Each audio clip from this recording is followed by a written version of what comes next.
Hey guys, Dr. Rodman with Sports Chiropractic. Before you do any work on an incline or mountains or hills, do this test.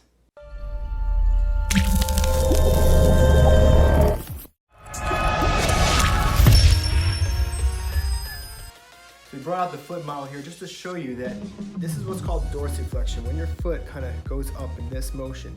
And if you don't have at least 30 degrees of this motion right here, you can have a lot of problems when you start to go incline, because instead of going this way, your foot will go this way a lot of times to compensate, which can create a lot of knee pain, Achilles pain, peroneal issues, amongst many other things. So a test that you can do is, number one, just while you're standing, keep your knees straight and 1 foot at a time.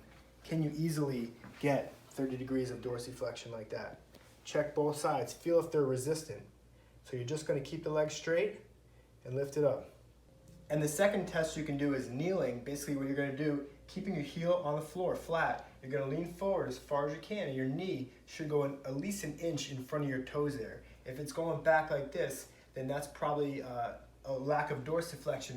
And here's some things that you can do to help that.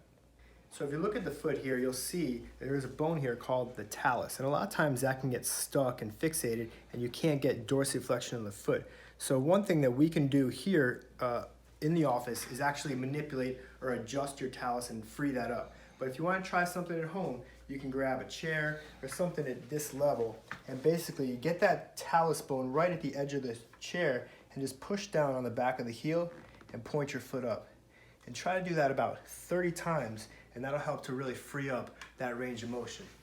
Another thing that can restrict that range of motion is tightness in these posterior ankle ligaments here. If these are really tight and shortened from injuries to the ankle over time, you really won't get a lot of stretch out of them. That's something that's hard to do on your own, but that's another possible reason for decreased dorsiflexion, and something that we could fix here in the office.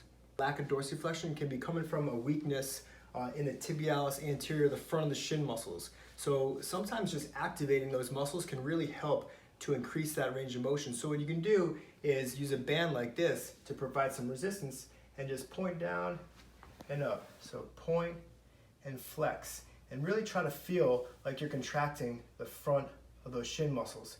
And you want to do this till you feel a little bit of a burn, and that's when you know you've kind of gotten some activation there. And then you actually can retest those tests we showed you earlier, and you'll probably get some more range of motion.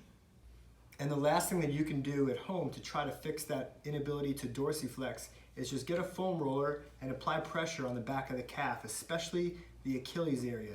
When that's tight, it will really prevent you from being able to get that full dorsiflexion. So this is really good before you go to bed at night, especially if you're going to be doing a lot of incline the next day, or a lot of running or hills or mountains or something like that. And what you want to do is basically get onto the Achilles, and you could put the opposite leg over that to get more downward pressure. Find those lumpy, bumpy, sore spots, and just try to hold some pressure and oscillate on top of them for about 2 to 3 minutes. That'll really help to release the tension, and then you can retest, and you'll probably get some more dorsiflexion. So go ahead and make sure you test your ability to dorsiflex, or you're going to have a really big uphill battle. No pun intended. Dr. Rodman with Sports Chiropractic. If you need anything, we'd love to help.